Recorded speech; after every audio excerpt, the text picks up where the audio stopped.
से महत्वपूर्ण है हिंदी भाषा शिक्षण शास्त्र के प्रश्न। Hindi pedagogy multiple choice question CTET exam 2023। Question number first की बात करते हैं। कक्षा में मौखिक कार्य के अंतर्गत कौन सी क्रिया कराई जा सकती है? तो ऑप्शन 1 है बालकों की अक्षर का बोध करना। बी में है विभिन्न अक्षरों की ध्वनियों का बोध करना, बालकों को बालाघात का ज्ञान करना, या उपर्युक्त सभी।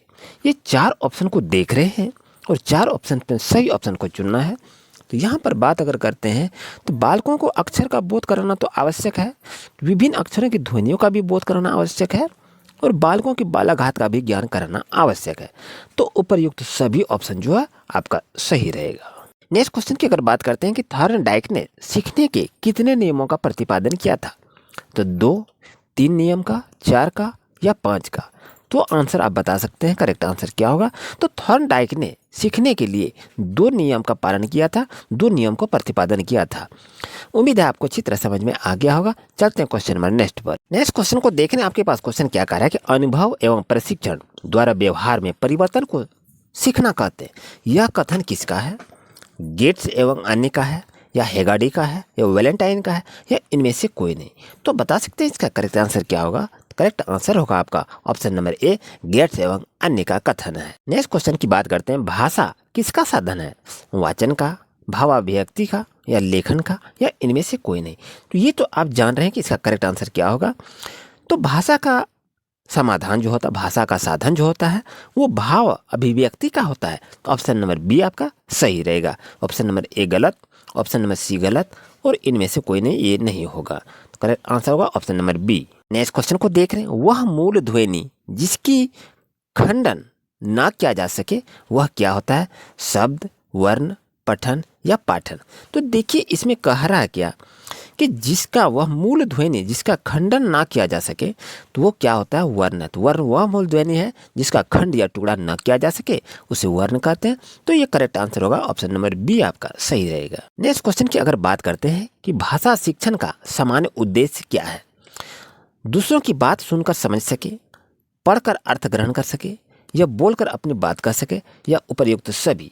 तो इस तरह 4 ऑप्शन रहते हैं सीटेट के एग्जाम में, और आप कंफ्यूज हो जाते हैं कि आखिर इसका आंसर हम कैसे निकालेंगे। तो इसका करेक्ट आंसर होगा दूसरों की बातों को सुनकर भी समझ सकते हैं भाषा का शिक्षण, पढ़कर भी अर्थ ग्रहण कर सकते हैं, और बोलकर भी बात कर सकते हैं। तो करेक्ट आंसर होगा आपका ऑप्शन नंबर डी आपका सही होगा। नेक्स्ट क्वेश्चन को देख रहे हैं कि अधिगम की विशेषता है। अधिगम की क्या विशेषता है? तो अधिगम की विशेषता है सीखने की क्या विशेषता है? परिवर्तनशीलता। अगर आप सीखते हैं तो आप कुछ परिवर्तन हो जाता है, और ये सार्वभौमिकता होती है, यूनिवर्सल होता है अधिगम का सीखना, और ये समायोजनशीलता होता है। और यानी ऑप्शन नंबर डी आपके लिए सही रहेगा, क्योंकि ए बी सी सही है, तो ऑप्शन नंबर डी आपके लिए सही रहेगा। नेक्स्ट क्वेश्चन की बात करते हैं कि क्रियात्मक अधिगम का उदाहरण क्या है? साइकिल चलाना सीखना, पढ़ना सीखना, हिसाब लगाना सीखना, इनमें से कोई नहीं। तो बताएं कि इसका सही आंसर क्या होगा? यानी क्रियात्मक कार्य करने, कौन सा कार्य हो रहा है? तो यहाँ पर देखिए साइकिल चलाना सीखने के लिए ये आपका क्रियात्मक का उदाहरण है। आप कहेंगे पढ़ना सीखना क्यों नहीं होगा? ये हम पढ़ते हैं लेकिन काम हम नहीं कर रहे हैं। हिसाब लगाना सीखते हैं, ये हम काम नहीं कर रहे हैं, और इनमें से कोई नहीं, ये आपका नहीं होगा। तो ऑप्शन नंबर ए आपका सही होगा। नेक्स्ट क्वेश्चन की बात करते हैं कि स्वरूपों की परीक्षा करने के लिए चुनौती देता है किसके द्वारा अग्रेसित किया गया है? रविंद्रनाथ टैगोर के द्वारा, स्वामी विवेकानंद द्वारा, पाउलो फ्रेरे के द्वारा, या सुकरात के द्वारा? तो आप इसका आंसर बता सकते हैं, तो जल्दी से बताइए। तो इसका करेक्ट आंसर होगा ऑप्शन नंबर सी आपका सही होगा। चलते हैं क्वेश्चन नंबर नेक्स्ट पर। नेक्स्ट क्वेश्चन की अगर बात करते हैं कि संज्ञानात्मक शिक्षण में किस प्रकार की क्रियाओं को प्रधानता होती है? शारीरिक, सामाजिक, मानसिक, या उपर्युक्त सभी? तो दोस्तों इसका करेक्ट आंसर होगा ऑप्शन नंबर सी आपका सही रहेगा। नेक्स्ट क्वेश्चन देख रहे हैं कि निरर्थक शब्द वे शब्द होते हैं, क्या शब्द होते हैं जिनको लिखने से कोई अर्थ स्पष्ट नहीं होता है? ये तो नहीं होगा। पढ़ने से कोई अर्थ नहीं निकलता है? आगे देखते हैं जिनको लिखने, पढ़ने, सुनने से कोई अर्थ प्रकट नहीं होता है, या इनमें से कोई नहीं? तो ये 4 ऑप्शन में से सही ऑप्शन को चुनेंगे। आप कहेंगे ये भी होगा, ये भी होगा, और कहेंगे ये भी होगा, और ये भी होगा। ये तो गलत है, लेकिन आप ध्यान दीजिए इसमें सभी गुण इसमें मौजूद हैं। तो करेक्ट आंसर होगा ऑप्शन नंबर सी आपका सही होगा। क्योंकि लिखने से बात है, यहाँ लिखने की बात है।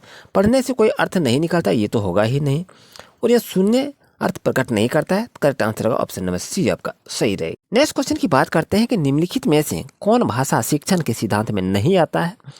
तो आंसर होगा इनमें से कोई नहीं, यानी स्वतंत्रता का सिद्धांत नहीं है, अनुकरण का सिद्धांत नहीं है, व्यक्तिगत विभिन्नता का सिद्धांत नहीं है। तो ऑप्शन नंबर डी आपका सही रहेगा। अगर ये वीडियो आपके लिए अच्छा रहा तो वीडियो को लाइक कीजिए, चैनल को सब्सक्राइब कीजिए और अच्छी तरह से स्टडी कीजिए, क्योंकि ये सीटेट एग्जाम में पूछे जाने वाले महत्वपूर्ण प्रश्न उत्तर थे।